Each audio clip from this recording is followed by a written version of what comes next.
Hi நண்பர்களே, welcome to சனா சேவை மையம் யூடியூப் சேனல்.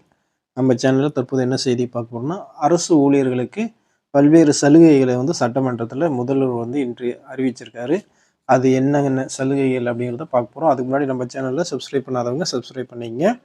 அரசு ஊழியர்களுக்கு 110 கீழே முதலமைச்சர் மு.க.ஸ்டாலின் 9 அறிவிப்புகளை வெளியிட்டிருக்காரு. அரசு ஊழியர்களுக்கு நலன் பயக்கும் வகையில் 2% அகவிலைப்படி உயர்வு 2025 ஜனவரி 1 வழங்கப்படும் அப்படின்னு அறிவிச்சிருக்காங்க. அரசு ஊழியர்களின் கோரிக்கையை ஏற்று ஈட்டிய விடுப்பை சரண் செய்து பணப்பலன் பெறும் நடைமுறை இந்த ஆண்டு அக்டோபர் 1 முதல் அமல்படுத்தப்படும் சொல்லியிருக்காங்க. ஓய்வூதியதாரர்களுக்கு பொங்கல் பண்டிகையாக பரிசு தொகை 500 1000 உயர்த்தப்படும் அப்படின்னு அறிவிச்சிருக்காங்க.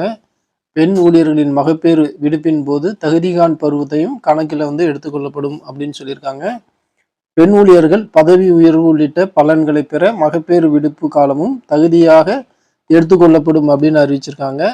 அரசு பணியாளர்கள் பணிகாலத்தில் திருமண முன் பணம் 5 லட்சம் உயர்த்தி அறிவிப்பு கொடுத்துருக்காங்க. அரசு ஊழியர்களின் பிள்ளைகள் தொழிற்கல்வி பயில 1 லட்சம் முன்பணம் வழங்கப்படும் அறிவிப்பு கொடுத்துருக்காங்க.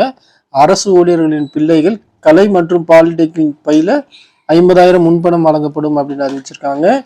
ஓய்வூதியதாரர்களுக்கு பண்டிகை கால முன்பணம் 4,000 6,000 உயர்த்தி அறிவிச்சிருக்காங்க. இதோட பழைய ஓய்வூதிய திட்டம் ஒருங்கிணைந்த ஓய்வூதிய திட்டத்தை ஆராய அமைக்கப்பட்டுள்ள குழு செப்டம்பர்ல அறிக்கை அளிக்கும் அப்படிங்கிற மாதிரி முதலமைச்சர் மு.க.ஸ்டாலின் அறிவிச்சிருக்காங்க. அரசு ஊழியர்கள் பல்வேறு கோரிக்கைகளை வலியுறுத்தி அரசாங்கத்தை தொடர்ந்து கோரிக்கை வச்சுட்டு இருக்காங்க. அந்த கோரிக்கையின் அடிப்படையில் அரசு ஊழியர்களுக்காக இந்த 9 அறிவிப்பை 110 விதியின் கீழே முதலமைச்சர் மு.க.ஸ்டாலின் அவர்கள் சட்டப்பேரவையில் இன்று அறிவிச்சிருக்காங்க. நன்றி.